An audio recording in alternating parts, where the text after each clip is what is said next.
नमस्कार, मैं गरिमा झा। आप देख रहे हैं न्यूज 17। बीएसएससी पेपर लीक मामले में आर पार की लड़ाई की तैयारी शुरू हो गई है। जी हां, अभ्यर्थी चाहते हैं कि बीएसएससी की तृतीय स्नातक परीक्षा रद्द हो। एक्सपर्ट भी यही चाहते हैं। महागठबंधन की कई पार्टियां भी यही चाहती है, लेकिन सरकार की अपनी जिद है, हनक है। दूसरी तरफ छात्र आंदोलन की तरफ बढ़ रहे हैं। सूचना मिल रही है कि 29 दिसंबर को छात्र आंदोलन के लिए सड़क पर उतर सकते हैं।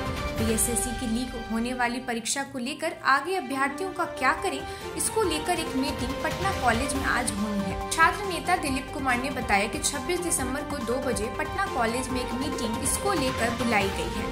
इसमें आगे की रणनीति बताई जाएगी। उन्होंने कहा कि अन्य और असत्य का हर हाल में विरोध किया जाएगा।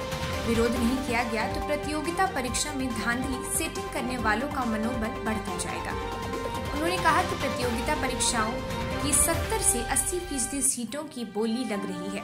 दिलीप ने कहा कि तृतीय स्नातक परीक्षा के तीनों शिफ्ट में पेपर लीक है, सोशल साइट पर वायरल है। जब बीएसएससी परीक्षार्थियों को प्रश्न पत्र ले जाने के लिए नहीं देता है तो यह बाहर कैसे दिख रहा है?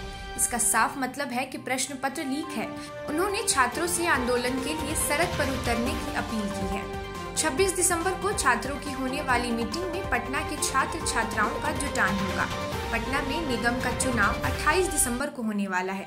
बहुत संभव है कि इसके बाद यानी 29 तारीख को छात्र आंदोलन के लिए सड़क पर उतर सकते हैं। बता दें कि इस परीक्षा में लाखों की संख्या में छात्र छात्राओं ने भाग लिया। छात्रों को इस ठंड में परीक्षा देने के लिए 200 से 300 किलोमीटर भेजा गया। यह भी कहा गया कि चप्पल पहनकर आए, जूता नहीं। बीएसएससी की सारी कड़ाई रखी की रखी रह गई जब माफियाओं ने प्रश्न पत्र परीक्षा खत्म होते ही लीक कर दी। आज के लिए सिर्फ इतना ही। ऐसी तमाम जानकारियों के लिए बने रहे हमारे साथ और देखते रहे न्यूज 17। धन्यवाद।